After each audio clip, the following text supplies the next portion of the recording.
Good evening and welcome to our third annual Coaches Show, the summertime edition. 80 degrees outside, temps in the 90s, forecasting for the weekend.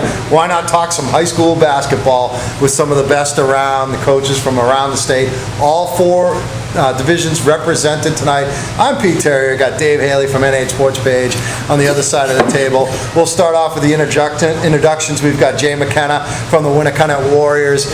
He is our Division I representative. We brought this guy down from the North Country, I'm telling you, way up there in Landaf, the head coach of Lisbon. It's Sam Natty from Division IV. We got a Division II coach. Yes, he's in Division II. They're going back to D2. Matt Regan from Pelham over here. Champions in D3. We had to separate these two guys because they did battle in March at SNU for the Division III state championship. It's Nate Camp from Kearsarge. Guys, thanks so much for coming out and being part of this. Thank you. Thank you. So Dave has outlined a nice itinerary, but before we get into that, I want to thank Jamie Timba, Steve Irons from Southside Tavern right here in Manchester, right across from the mall in New Hampshire, over across from the Quirk Auto dealerships. Great spot here. The Manchester Bingo and Poker Room is in the same facility. We were able to get into the restaurant, had some food, really delicious, great staff here. You should definitely check out Southside Tavern and the Manchester Bingo and Poker Room when you're in town. They've got the great Eagle Strike gaming games where you can actually play these games. Kind of looks like Vegas in here. Pretty cool stuff. We'll talk some basketball, and we got to start off with a controversial topic, don't we, Dave? Don't ask Jay first, though. We're going to move around, but what we want to talk about first is, it came up a lot on the radio show, and I wrote about it in my year-end column about instant replay. And I think, like, if you're asking Lisbon and Profile to have instant replay in February, you're asking a little too much. No, don't argue with me. I think it is. VHS tape out. But once you get to a college venue, you're SNU, you're at UNH, you're at Plymouth State, where those schools have the ability, and with the camera work we have today, I just want to, and Nate, I'll start with you.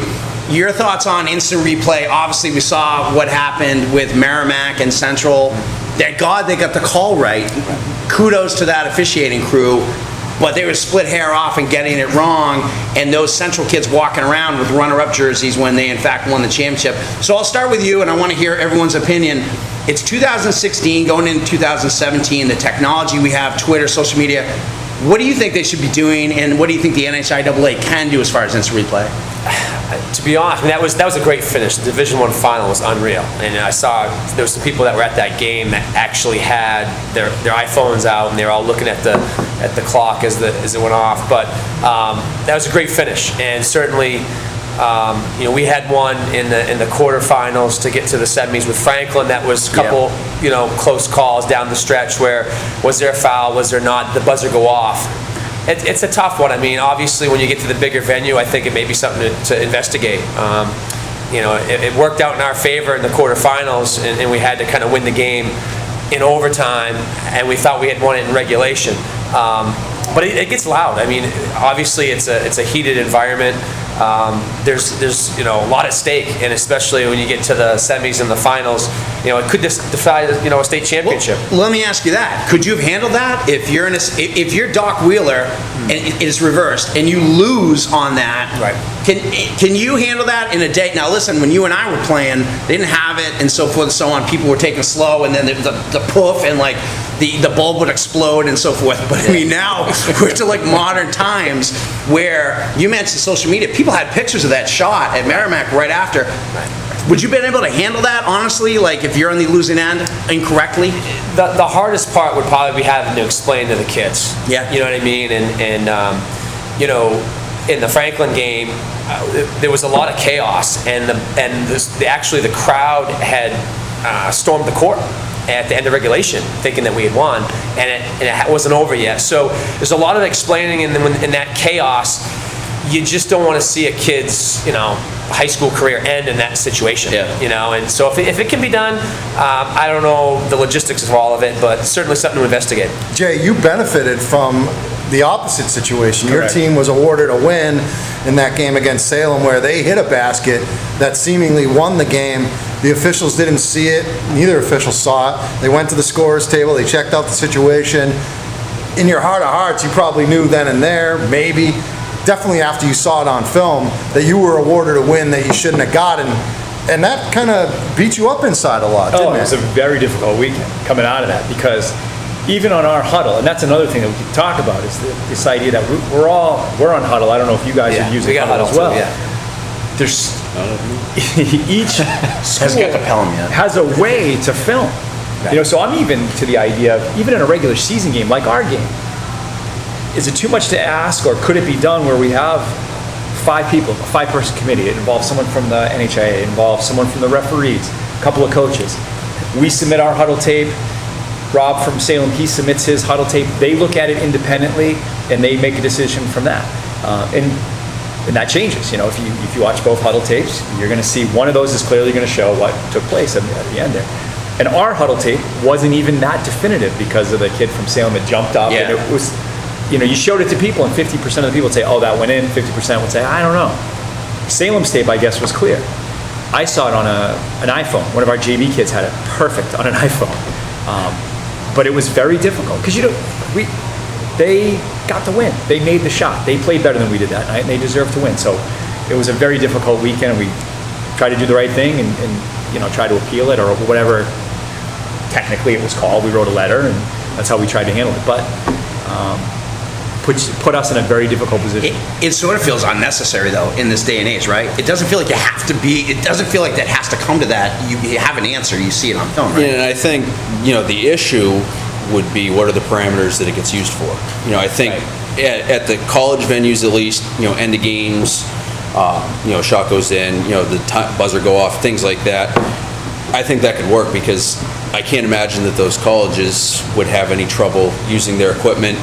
I think after the fact, like that game, there's got to be some way that it could be done, but I think the only negative coming from would people, you know, we start, all right, end of games now, are we going to look at, you know, is it going to turn in the NBA where a game stops for a few minutes? But I think for some, because the officials, especially in the tournament, generally do a pretty good job, and, you know, thankfully for the crew, they got the call right. But if they had got, you know, if they had made the wrong call and a team wins the title, you know, they've got to live with it. Well, I think you're doing it for them too, right? Yeah, they don't want that. And Yeah. I can't imagine that there would be an official that wouldn't want something to make sure that they got the call right. Correct. And I don't think that any of the officials that you have doing the semis or the finals at the colleges, if a call got reversed, they wouldn't take it personally. You know, Yeah. they would say, all right, made a mistake, you know, bang, bang, play, and off we go.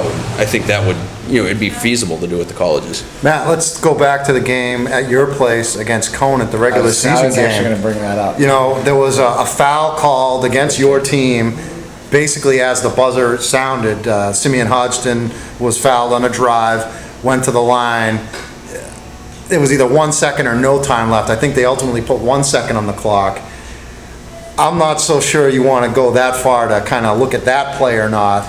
Maybe at the time you would, you know, feel differently than what I was just saying. Yeah, I think at the time I was frustrated, but I'm kind of old school. I believe in the, you know, the human element of the game brings a lot of excitement, and, you know, you're not sure what is the correct call, what isn't, but if, you know, if we get into this, let's review, you know, anything at the end of a game, I mean, I think you're just kind of opening up a can of worms. I mean, if there was a set, you know, we're only doing this at college venues, and, you know, in this type of situation where it was, you know, it was put out there where people would completely understand it and it couldn't be questioned before or after. I just think, you know, at what point are we going to say, well, we might as well not even have officials out on the floor, and, you know, and then you kind of lose what sports was designed to be about.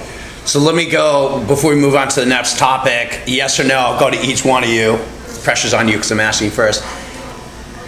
2 years from now, do you think that this is implemented? Do you see it being changed in the next 2-3 years?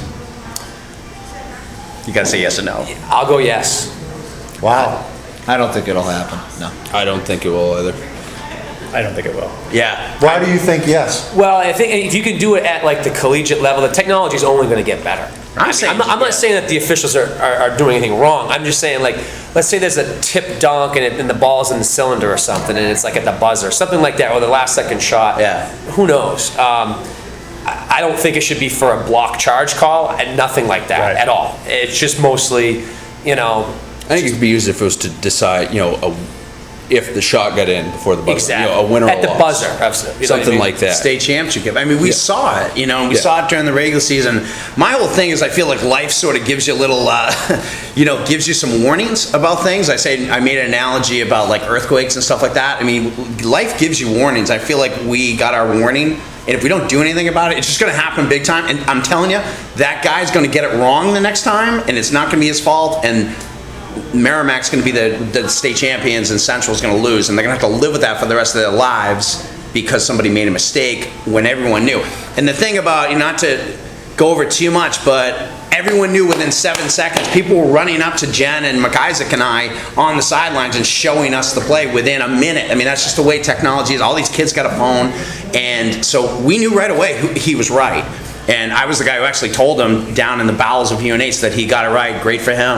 And I'm so glad that he got it right. But I feel Adam like it's... Hicks, we'll give him the credit. He's the one that made the call. I couldn't remember his name, but he was great. And these guys don't want to get it wrong. They very much care about the right outcome and the right team winning. And so I think you're doing them just as big of a favor as you are the winning coach and the winning kids. So the second thing I want to ask, and I'll go to each one of you, is I thought it would be, I think a lot of people kind of want to hear what you guys say in the huddle and how you handle certain situations. So I kind of, in my head, picked out a scenario for each one that I witnessed in person, like a big one. I'm going to start with you, Matthew Regan. Campbell, you're undefeated, beat Londonderry during a Christmas tournament, which Pete loves reminding Nate Stanton of, and you couldn't, John Langlois is throwing every crazy zone, he waited. I knew in the last game of the year, or one of the last games of the year, Campbell went man-to-man against Pellman. I'm like, oh, he's saving it for the tournament. And John Langlois, very good coach that he is, hopefully watching this in Florida, he slowed you guys down that night. What do you tell those kids in the huddle? You're, 20 and 0 at that point, and maybe more so with the Christmas tournament. What are you telling those kids in the huddle? How do you get them? Because they could have the biggest upset in D3 history on their hands. What are you saying in that huddle to those kids? Well, before the game, we talked about the fact that the game was going to be slowed down in patience and not gambling, and if we have to win a defensive battle, we've got to win a defensive battle. Because in New Hampshire, the reality is on a college floor, it's hard to speed up the game. If a team wants to slow the game down, they can slow the game down with no shot clock in the size of the court. So that first possession of the game tested us mentally. I believe it was a minute and 35 seconds of ball movement, and They showed their cards right away. Yeah. And then finally we got greedy and we tried to go for a steal, and we got beat for a drive and a dump down to Harrison for a layup, and we were down 2-0. Ogre. Yeah, it's Harrison Please. Ogre Vadrani. Thank you. Please. Who I believe still has eligibility. Pete is here, by the way. Okay.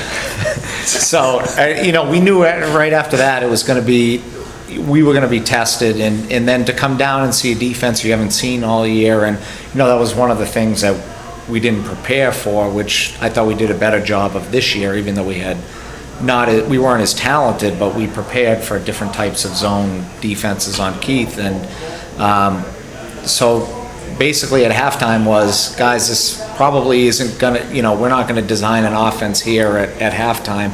Here's a couple of things that we might want to try and do, but we're gonna win this game playing defense.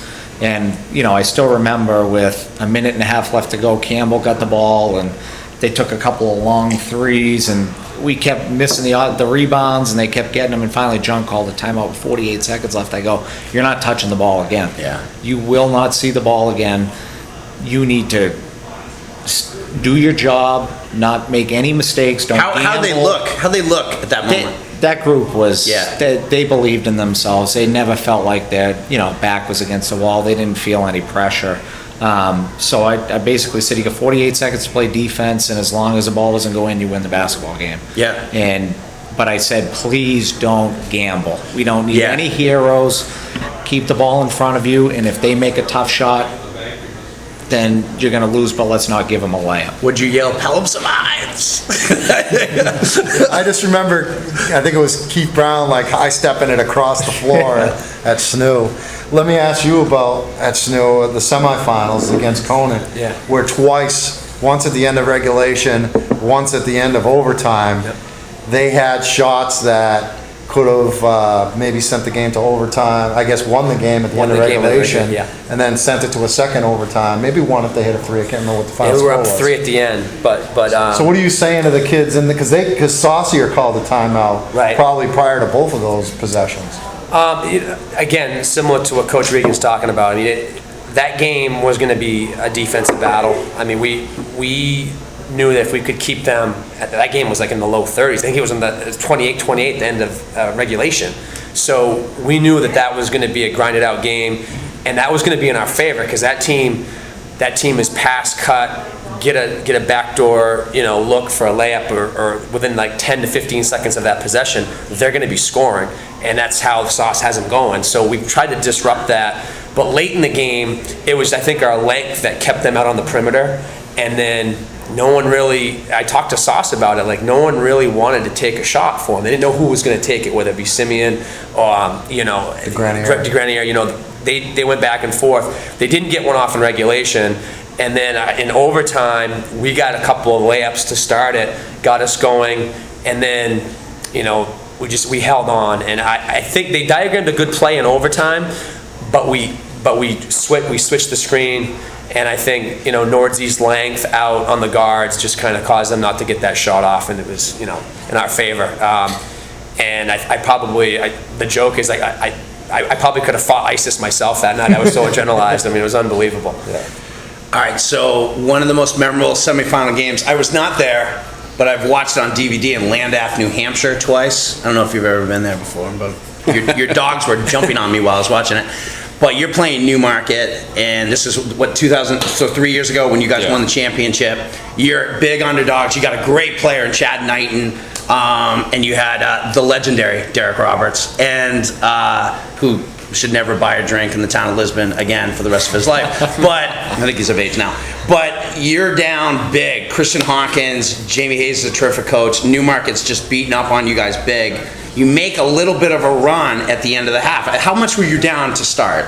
We were, with 3.5 minutes left in the half, we were down 26-7. 26-7 at Plymouth State, and then, or Plymouth. And I'll let you kind of set the scene, but I kind of want you to talk about, I'll never forget Trevor Howard talking to me later on, and he said, don't let these guys stick around. Not with Chad Knighton, like don't let them hang around.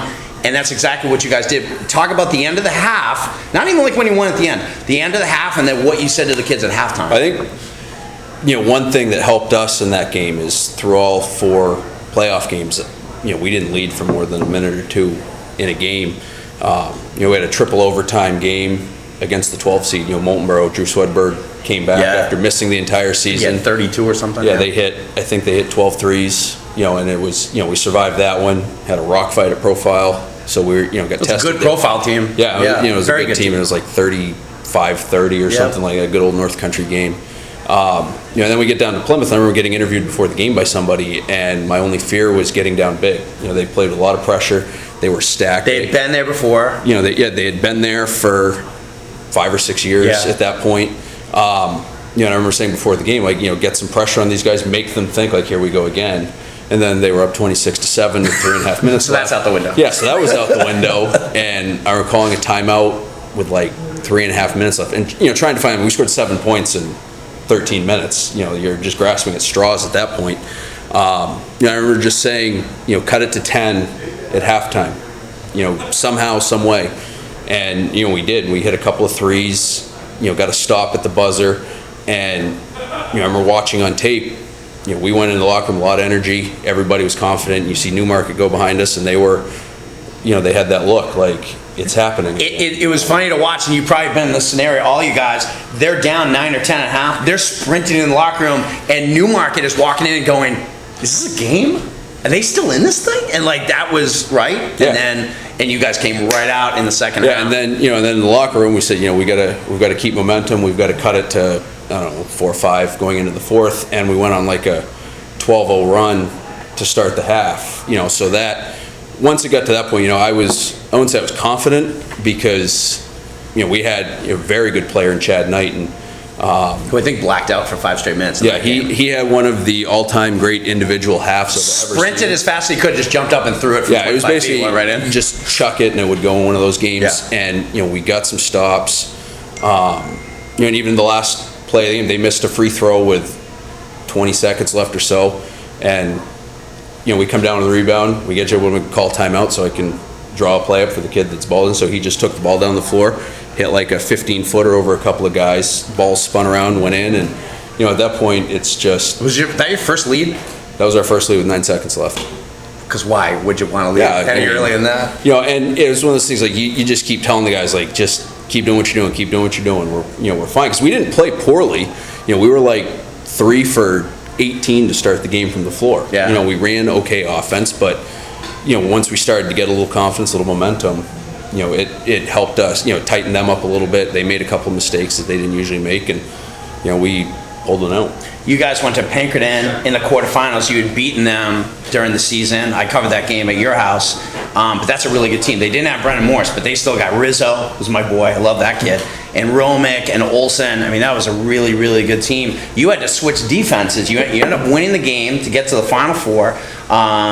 Talk about like what you did in Derry. You had to switch defenses. Did you go man, or how did you switch up? Like, and that's winning on the road in a really tough place, a big gymnasium. They got like gymnastics going on in the next court over. That's the craziest field house in the state. But talk about, that's a team that hadn't been to Durham yet. Did you even mention Durham, or do you just sort of, you're in the moment with that? I think something that these three guys, we all have in common is we've spent hundreds of hours with these kids, and we've been in situations when we're way up, and the kids hopefully know how to handle it. You've been in situations where you've been down before, so there's always something that you can draw from. Remember this situation and how we handled it. Whether it's good, we've done this before, we've won this way before, or when we did this and it didn't go right, we know what we need to do to make it, to turn it around. So you draw on those experiences you have with the kids, and if you've had some kids who played varsity for multiple years, it's that much easier, have that much more experience with them.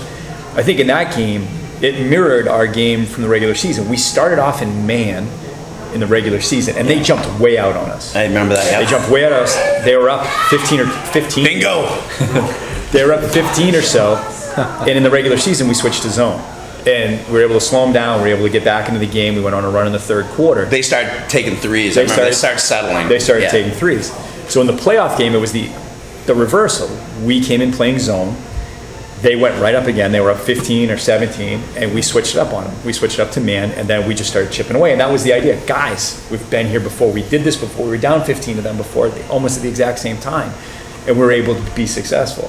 So you just draw on those experiences. I've learned in time, like, don't draw up a new play. Because you got to go with something they already know. And I do remember in that particular game, I think we got it very close at half. The only time we talked about Durham, there was about 2 minutes to go. I think we were up 8, and we had the ball. And I said, sit on the ball. We want layups only, wide open layups. They're going to foul us. Make the free throws, and we're going to Durham. And that was the only time I think we really started talking to Durham in that game. I want to ask each of you, I'll start with you. When was the moment during the season, the game, that you were like, we might have something here. Like, this could be a team that could get to the Final Four, because obviously you did. Was there a moment? I think there's a lot of moments, in a season where you think things are going to go really well, or maybe they're not going to go quite as well. But I think the first Pinkerton game was really, because the year before we had gone 6-12 with a really young group, and you wonder how much they mature, and you've done a lot of stuff in the summer, but it's always a little bit different when the season starts and the gym's full, and it's the real deal. I think that first game with Pinkerton was kind of our first moment of, we can be pretty good here. Yeah. We can be quite good. And that was only a couple of games into the season. Yeah. So I think for us, this past year, it was that moment. I got a question about Pinkerton. Let's go back, I think, 6 years, 2010, state championship game. Zach Matthew had a game for the ages against you, big 6'8" kid. Matt, you know what it's like, I guess, from the other end of it, where another coach just can't figure out a way to stop a kid like Keith Brown. What are you saying? That game went to double overtime against Pinkerton that year. Matthew scored, I think 20 points in the fourth quarter in overtime. There was a lot of timeouts. What are you saying to your kids who you really can't stop this kid? There's nothing you can do. I mean, what do you say in that situation? You try to make adjustments. If they keep getting it in the same way. I mean, by the end of that game, they were basically lobbing it into him in the only place he could catch it, and that is 10 feet. They won on an air ball, converted air ball. Yeah. One of the kids shot a 3 and missed, and he just caught it at 10 feet and flipped it in. Cruel.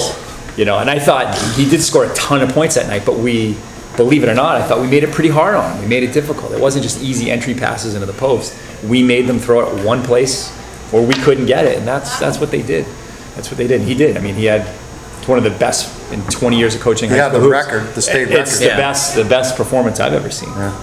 And it kind of came out of nowhere too, because he had been sort of like kind of in the weeds until the end, and then he just went crazy. There was a lot of upside, and then it finally was realized. Yeah, state champion over there. So, all right. So, I always sound like a rambling old man when I talk about post players, because I'm the guy who watches that '86 Celtics special a million times, just watching Kevin McHale.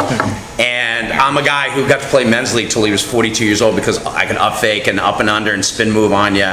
And I go to these games now. And Kearsarge Franklin's a good example. I got Dana Bean and Zach Matos, Taylor Matos, and I'm like, I got big guys going in. This is like Ralph Sampson, Patrick Ewing, old school.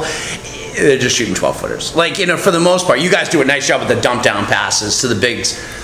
But there's very seldom are guys who are just true back to the basket players. Jason Sherrifils from Memorial. True from, Fitzy got him to the championship game when they beat Salem that year in the semis. That's how far back I have to go. What was that, 2009? So I want to ask each of you guys, the NBA now, let's use Wenyon as an example because I think he's going there. You got 6'10" guys who can square up, shoot threes. I understand the game, the analytics of it, great. But you're coaching New Hampshire high school basketball. These kids don't shoot that higher percentage from three. Most of them, there aren't a lot of Keith Browns in the state who can do that. Zach Waterhouse, there's not a lot of those kids.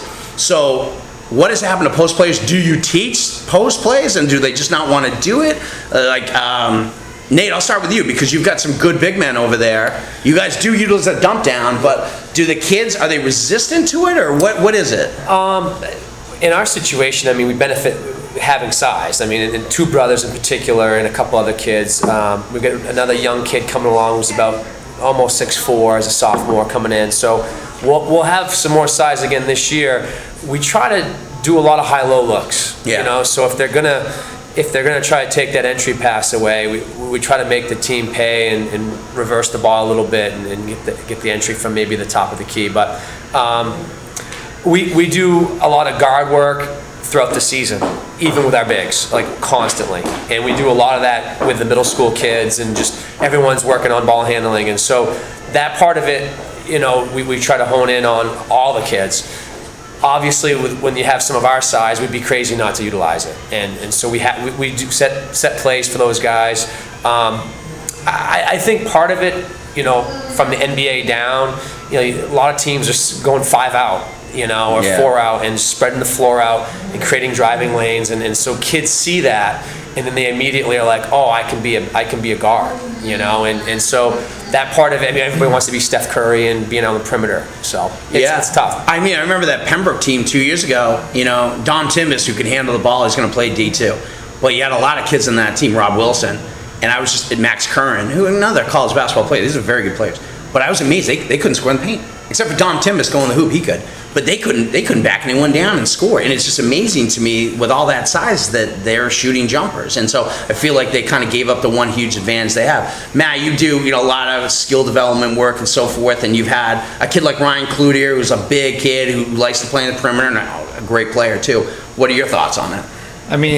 If you look at our games the last couple of years, when we needed a basket, we went to the post. With Keith Brown. Yeah, we put him on the block and utilize him down there, and we practice both guard and big skills with all of our players. Because you never know when a 5'8" point guard's going to get a rebound down in that block area, and they got to know if there's limited time, they got to know how to score. So they got to know the footwork and the techniques and stuff like that. But the reality is that from nowadays, these kids from 4th grade on are trained to be guards. If you're 6'7", 6'8" and below, you better be able to handle the basketball. You better be able to shoot the basketball. You better be able to. At what level? Yeah, right. If your goal is to play, most of these kids aren't, though. That's my whole point. They may or may not be, but what's being told from the outside and what's being worked on, and the reality is, I don't know how many people know how to utilize the post or teach kids how to play down there. We utilized it when we needed to, but a kid like Ryan Cloutier was a kid that we knew was going to play at the next level. And, at the end of the day, that what's the end game? If we needed to win a state championship with him being on the block, that's where he would have been. But at the next level, he's a perimeter wing type of player. So that's what we focused on for 4 years. I mean, he has the ability to score down there, but, you know, I mean, he's kind of an exception as well because he was 5'9" as a freshman. Yeah, well, that's the same And he with Trent grew- he Norton's grew- the same he way, grew yeah. up as He grew up a late, as a 5'9". one or two his whole life, and he grows 7 inches in the first 2 years of high school. It's hard to at that No, point teach a kid how to be a. I want to go to you next with your observation in Division 4 before you do. I'm just laughing because when I had the Seacoast team with Cloutier on it and Dom Timbus and Cody Ball, I remember our first couple of possessions, I had 5 guys standing on the perimeter and there was nobody in the middle. I'm like, excuse me, that is a weird little, the painted, got to go in there. So, and that's what all 5 of them were standing on the perimeter. They're like, yeah, who's setting the screen for me? So it's funny, like that's sort of how it is. In Division 4 you see it, there's probably some players that you're like, thank God he doesn't post up. I think one of the things that makes it tough, you know, in our division is 6'1" or 6'2" is huge. You know, I'm 6'3". I was probably the 3rd or 4th biggest kid on my team 15 years ago. Now, you know, you go weeks without seeing, you know, you see somebody that's 6'4" and you're terrified because how are you going to stop this kid? Yeah, go ahead and laugh. No matter what coordination. But level I he has. think the problem with developing post players now is to get good at it, it's really boring. You know, it's a lot of footwork drills over and over and over again, and you know, you only do the Mikan drill so many times before you pull your hair out. And I think some of it too comes from what kids hear from the outside. You know, you sit in the bleachers at a game, if a kid goes 1 for 15 from the floor, but that one is a 22-footer, then the kid's a shooter and everybody gets excited about it.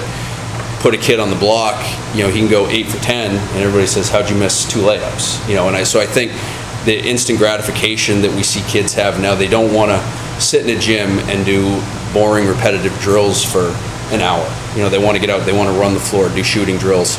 And, you know, I think it's tough because, like Matt said, in our division, you know, we do a lot of stuff around the basket. Just because we don't, my starting center last year was probably 5'11". Cones? We do, yeah. Well, you know, and we do whatever. But I think to get a really dominant post player in our division, you know, like if I ever have a kid that's 6'4" again, I can promise you that he'll never take a shot from 4 feet.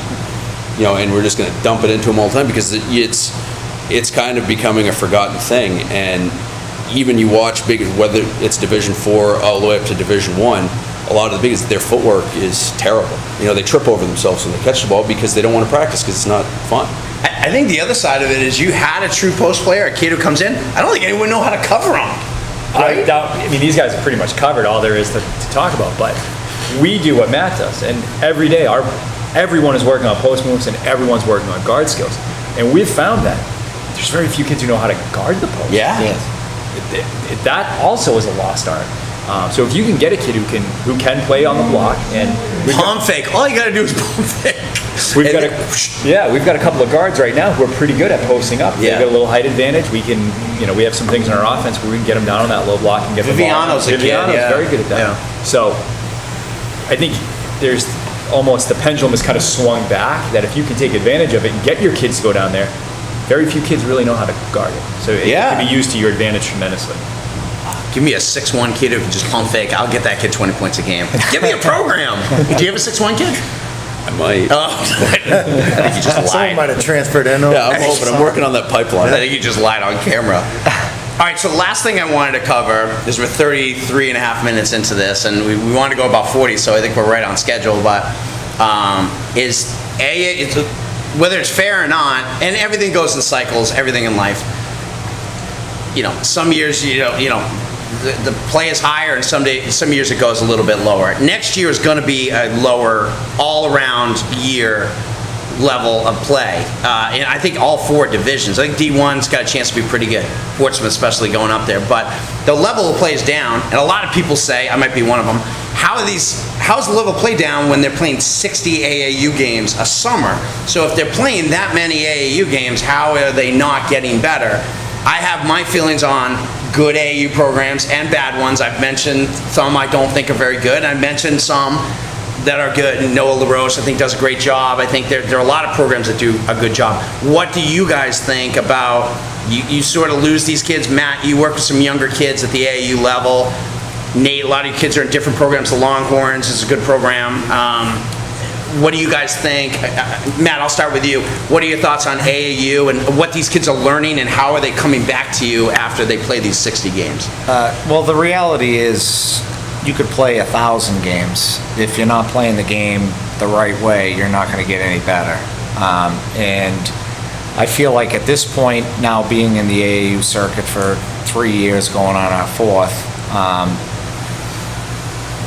there's a big disconnect between skill development and winning tournaments and winning basketball games. And I think that's where we're at, especially, I mean, I can't speak on terms of the high school level because I don't have any teams. Yeah. This coming year will be our first 9th grade team. But in my experience from 4th all the way through 8th, it's about how many games can we win and not what's best for the kids. So, it just may be my opinion on it, but I feel like there are other quality people that share the same opinion, is that at the 4th, 5th, 6th, 7th, and 8th grade level, if you say you're about skill development and then you're coming out running 1-2-2 zones and 1-2-2 into 1-3-1 Trapping fourth graders in the corner. trapping fourth, then you're not about skill development. No, you're about getting more kids. Yeah, but I also, that could be, this is a business for some people, it's a business for me, it's not my full-time job. but it's a business But it's full-time it's for a a lot of business for a lot of people, and if parents don't do their homework, parents look at winning, my kid won a tournament this weekend, that program must be fantastic. That's not the reality. The No. reality is, what division did you play in? Where was the tournament located? Did your kids actually get better? You know what I mean? Like, I think that's what we're talking about here. Yeah. The level of play's down, and these kids are playing more games than ever. How's that possible? Well, I mean, so for example, for a 4th and 5th grade level, we don't, even our 7th and 8th, none of our teams play zone at all. It's man-to-man all the way through, whether Right. we're winning or losing basketball games. Our kids have to rise up and learn how to play man-to-man, and just because a team might not be able to shoot that well, we don't care about winning that game in 6th and 7th grade. Right. We want the kids to improve. But a team that's doing this to attract more people, more money, will say, hey, the more we win, the more money we make. Let's get a 1-2-2 on a 4th grade team because they can't throw the correct skip pass from corner to corner. You said You know, double screens for your yes. best player to go right. Yes, Yeah, exactly. correct. In 4th So grade, and every other kid so is we're waving their in hand essence, blocking. we're going backwards. We're Yeah. teaching kids the wrong way to play, teaching them the wrong skills. Teams are wasting practices learning how to break a 1-2-2 when they should be learning how to make lefty layups and and floaters, both hands, and jumpers, and working on their jump shot. And, that's one of the rules that I have for my program, is that we will not spend a practice breaking a 1-2-2 zone. If we lose because we can't break it, then we lose because we can't break it. But we're not going to waste, the couple of practices a week that we have to spend on breaking a gimmick defense. Yeah. What do you I think it goes to, just kind of jump on what Coach Regan just said. Think about it. You play a game in an hour, right? You play an AAU game. You play a summer league game. We'll play summer league tomorrow night. Best player is going to get 10 shots. How many shots can a kid get up in a gym in a practice situation where you're working on shooting? 100, 200, 300? That's how they're going to get better, not taking 7 shots in a game. I think, again, there's some great programs out there. There's some other programs that, aren't so great. But I think another thing that has added to this is the proliferation of video games, cell phones. When we were all younger, we didn't have these things to distract us. I had Pac-Man. Okay, maybe you, but we didn't have these things. That was good. So we knew that in Hampton you could find a pickup game every night at 6 o'clock behind the junior Put a high. ball in the back of the car and go. Yeah, And go you'd go, find it. Yeah. you'd go, and there'd be the kids that had played at Winnicott for years would be back there. There'd be men there, and you'd play against these guys. Those games don't happen anymore. In most communities, they're not happening. So there isn't this place unless an adult like myself or these guys, or an AAU coach or whatever, is organizing a set time. Hey, we're going to have a practice here. We're going to have a game there. They're not getting that same experience that I know made me better. I know made a lot of kids better. Was there anything better than being a high school kid and getting beat up? Not literally beat up, but playing men and having men bump you off, and you're like, oh, they're not calling that class down. But how much did that help you? I mean, these kids don't get that They don't do anymore. that. They don't do it. Yeah, It's not their fault. It's not the kids' fault. It's just that's how things have changed. Yeah, it's different. Society's a little different there, but yeah, I can remember being, junior, senior in high school, or coming back from the summer playing at Colby Sawyer. We'd have pickup at the local, CCB in Lebanon, and it was awesome. Great games. You look forward to it all day because it'd be other college guys that are back, or really good high school players, and everyone's getting better, like you said. There was no coaches there. You know what I mean? It was just a great way to get better.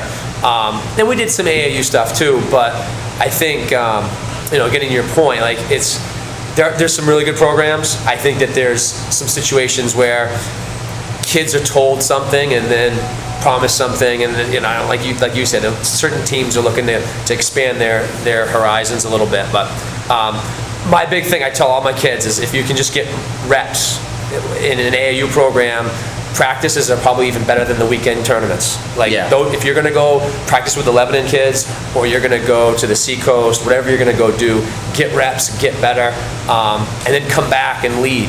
You know what I mean? Come back and lead the other kids, a lot of the guys are buying into what we're trying to do, but they're buying into playing and trying to get to the next level. I think, my theory is, and I'm not trying to be negative, but back in the day, you had to make an AAU team, or you had to make an all-star team. Like, you were named to that team. No one wrote a check. You were there and you made that team. And now we're at the age, and I have a 9-year-old, but I'm 44, so I'm at the age of a lot of these parents, and they have that mindset. And I think what happens is a lot of these parents get their team on a kid, and that's fine. They write the check. The kid's on a regional all-star team, and then they see their son and they say, well, he's playing with the point guard from Winnicott, and he's playing with the shooting guard from Spalding, and he's playing with the kid from Portsmouth. Well, he didn't make that team. Like, you wrote a check and got him on, and there's nothing wrong with that. But then that carries over into the season where they're yelling, well, my kid isn't getting used correctly. He's on an all-star team. He's not an all-star team. You wrote a check. You got him on an AAU program, and it's America, you're free to do that, but I feel like there's a little bit of a disconnect. See, and I think what we see up north, we don't have the AAU programs down here. We have a few kids that come down, but like he was talking about, when you get down into the younger kids, we have a pretty big 5th and 6th grade tournament in Lisbon every January, and I ref a lot of games, and inevitably the team that wins every year is the team that had either a kid that stayed back a year and is just older, faster, and stronger. The 13-year-old with a mustache? Yeah, or the 5... I hated that kid. Or the 5'10", 6th grader. And you had everything to do. The one skill, the other 4 kids on the floor was get him the ball. And you win a lot of tournaments, parents get really happy, but then that 5'10", 6th grader turns into a 6'1" junior, and the only skill those other kids have is to get him the ball. And I think that slows down development. But I think the other problem with all of this is, just like he said, is kids don't play anymore. In the North Country, take a handful of kids out, I bet there's a kid that hasn't touched a basketball that a coach didn't open a gym for. Like, there's no pickup games anymore. We used to be able to go to Remick Park in Littleton, and there'd be kids coming down from St. Jason, great games there. Woodsville always had really good games. We played, Tom White was my baseball coach. He had a basketball court in his backyard. There'd be 40 guys there playing games until midnight.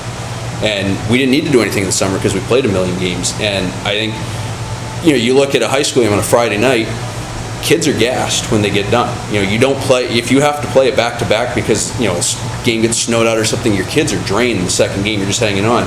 So how can you play 4 games in a weekend? You wouldn't do it in the regular season. That's what I don't understand that I hear from some parents is, what's the quality that your kid's playing against? Sure, he's going to score 20, but nobody plays defense. If it's the third game, they're playing They're playing 3-4 games a day. If it's the third game, no one's playing defense. Yeah, if it's the third game in 6 hours, nobody's going to put any effort. They just want to score and shoot, and I think that's the problem. Then all of a sudden, you get back into a structured high school environment, and you've got to know how to run off a screen or help on defense or something. Instead of just standing there letting the kid score and then throwing it down the floor as fast as you can. I think that's where the disconnect comes in. Going back to the first coaches show we did with Buddy Trask from Colebrook and Doc Wheeler from Central, Jim Mulvey from Portsmouth, and Lauren Lucas from now Oyster River. But Doc had that great point about when he was a hell of a player at Goffstown. you're a young guy, you're a high school kid, you're playing with older guys, and game point comes to you and you shoot, he's like, you better hit it. Well, those guys are gonna ride you out of the park. Yeah. And like, that's such a great experience. I was lucky enough, guys like Matt Swedberg, Jim Swarmstead, a guy named Bobby Price who played at Bates.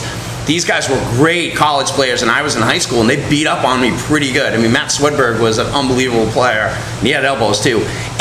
But it made you so much better, and I think the kids could really, they could be helped by that. Well, you learn the game. Yeah. You know what I'm saying? Like, there's no coach they telling know you, it, yeah. cut here, do this. Like, you're reading off each other, and the biggest thing, and I can remember about that is it's the communication.